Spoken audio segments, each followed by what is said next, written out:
Hello, welcome, LarpWright here. My name is Sebastian Martin and today I'm working on my second generation of experimental foam weapons. I've got this carbon fiber rod and this is twice as thick as the last one. The last ones were 2 millimeters. This is 4 millimeters. It's a bit narrower though. This is only 15 millimeters wide. The last one was 20. But this is a lot stiffer in this direction than the last ones. So I'm comfortable building longer weapons with this. So I cut this down to 80 centimeters, which is going to give me an 85 centimeter sword. And I'm making Viking style sword for a friend with this. And I already ground this. You have to grind the surface of this thoroughly because they use separating fluid in production and that doesn't work well with glue. And I've got of course my Iwasoti sheets. These are 4 millimeters as well. So I can put a middle layer on the side of this and this will make the core less conspicuous in the finished product, I hope. And I've got of course my tip reinforcements, 2 small pieces of Kevlar. So now what I'm going to do is I'm going to cut a space for my core from this piece of Iwasoti, so I don't have to fiddle with like 3-part tip. So let's get to it. I want the tip to be 5 centimeters long, so let's mark here. And I found on these black sheets you can't really mark them with a pen, but if I use a ballpoint pen like this, it just leaves a scratch mark that I can barely make out. That's enough for me. So this is 15 millimeters wide. This is 50 millimeters wide. So I will have to go from each side. 50 minus 15, that's 35. 35 divided by 2 is 17.5.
Alright,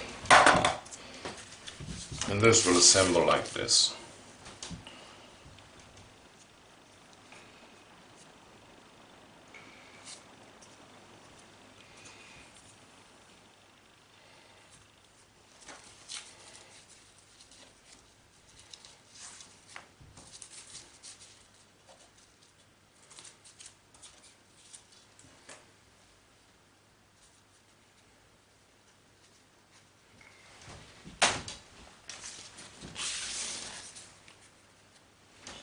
So I will sand all the surfaces, sanding paper, roughen them up, and then I glue together.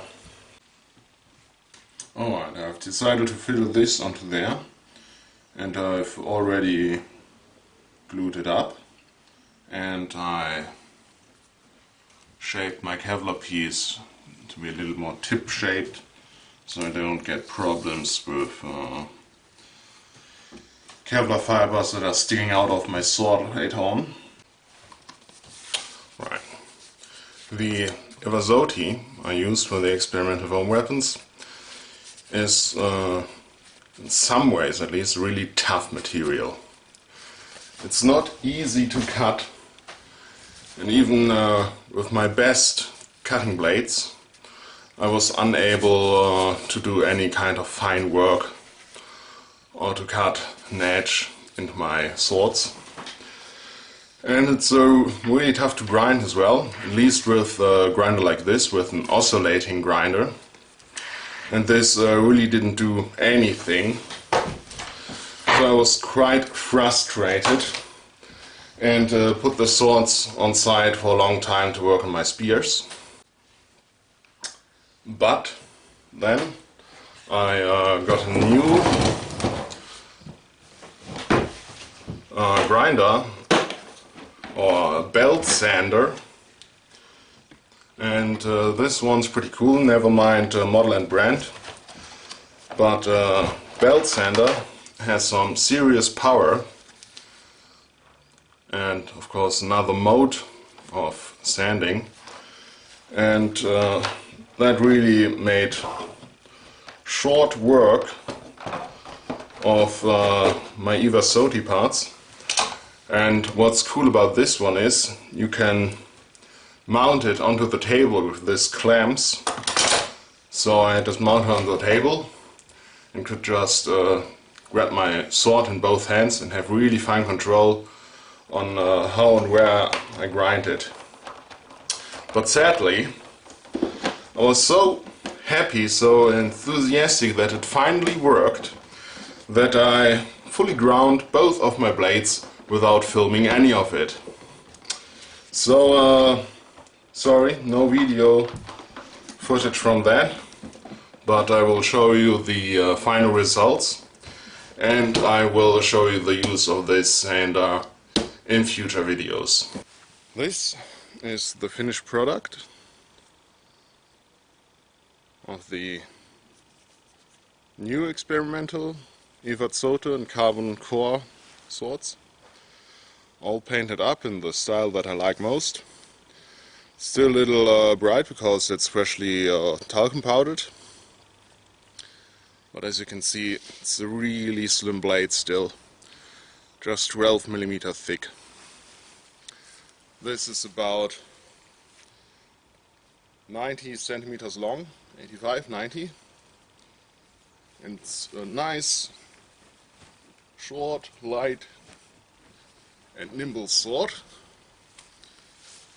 and it's not too flexible. I'm quite happy how this turned out. I've made a longer one too.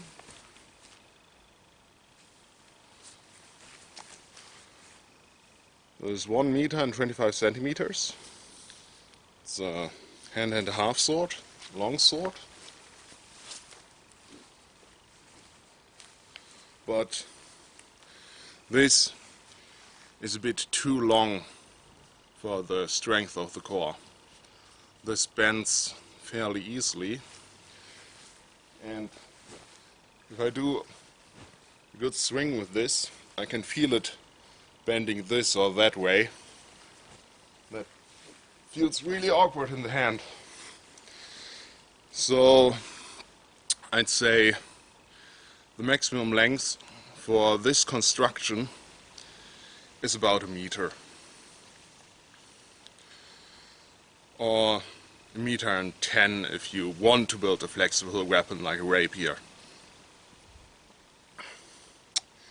Me and my friends will test this out on the LarpS to come, and if this build proves to be reliable, sturdy, then I will make a comprehensive video guide on how to make weapons like these.